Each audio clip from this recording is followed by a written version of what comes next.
கோயம்பேட்டிற்கு பயணம் செய்வதற்காக பெறப்பட்ட கட்டணத்தில் தற்போது பேருந்துகள் கிளாம்பாக்கம் வரை மட்டுமே இயக்கப்படுகின்ற கூடிய நிலையில் கோயம்பேட்டில் இருந்து முன்பதிவு செய்தவர்களுக்கு மீதமான கட்டணத்தை நடத்துனர்கள் மூலம் வழங்க தற்பொழுது போக்குவரத்து துறை அமைச்சர் சிவசங்கர் உத்தரவிட்டிருக்கிறார். அண்மை செய்தியாக நாம் பார்த்துக் கொண்டிருக்கிறோம். கூடுதல் விவரங்களை எமது செய்தியாளர் சந்தோஷ் வழங்க கேட்கலாம். வணக்கம் சந்தோஷ், அமைச்சரினுடைய இந்த உத்தரவு குறித்த கூடுதல் விவரங்கள்.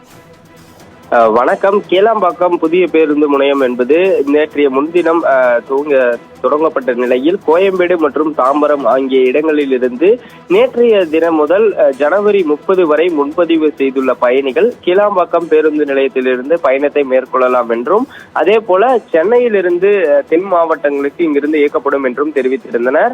அது மட்டுமல்லாமல் கோயம்பேடு முதல் கிளாம்பாக்கம் வரையிலான கட்டணம் அவரவர் வங்கி கணக்கில் செலுத்தப்படும் என்றும் தெரிவித்திருந்தனர். இந்த நிலையில் போக்குவரத்து துறை அமைச்சர் சிவசங்கர் தற்போது அறிவிப்பு ஒன்றினை வெளியிட்டிருக்கிறார். குறிப்பாக அரசு விரைவு போக்குவரத்து கழக பேருந்துகளில் 30 நாட்களுக்கு முன்னராகவே முன்பதிவு செய்த பயணிகளிடம் சென்னை கோயம்பேட்டிலிருந்து தென் மாவட்டங்களுக்கும், அதே போன்று தென் மாவட்டங்களிலிருந்து சென்னை கோயம்பேட்டிற்கும் பயணம் செய்வதற்காக பெறப்பட்ட கட்டணத்தில் தற்போது கிளாம்பாக்கம் வரை மட்டுமே அரசு விரைவு போக்குவரத்து பயணங்கள் இயக்கப்படுவதால் அந்த கட்டண வித்தியாச தொகை என்பதனை நடத்துனர் மூலமாக பயணம் தொடங்கும் போதே திருப்பி அளிக்கப்பட்டதற்கு உத்தரவு அளிக்கப்பட்டிருக்கிறது.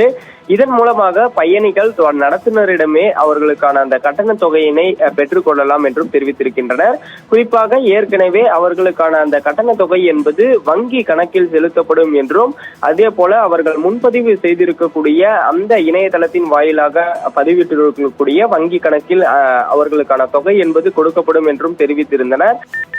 இந்த அறிவிப்பில் ஒரு சில கால தாமதத்தை தவிர்ப்பதற்காகவும், அதே போல சில நடைமுறை சிக்கல்களை தவிர்ப்பதற்காகவும் இந்த நடத்துனர் மூலமாகவே தங்களது கட்டணங்களை பெற்றுக் கொள்ளலாம் என்றும் தற்போது போக்குவரத்து துறை அமைச்சர் சிவசங்கர் தெரிவித்திருப்பதும் குறிப்பிடத்தக்கது.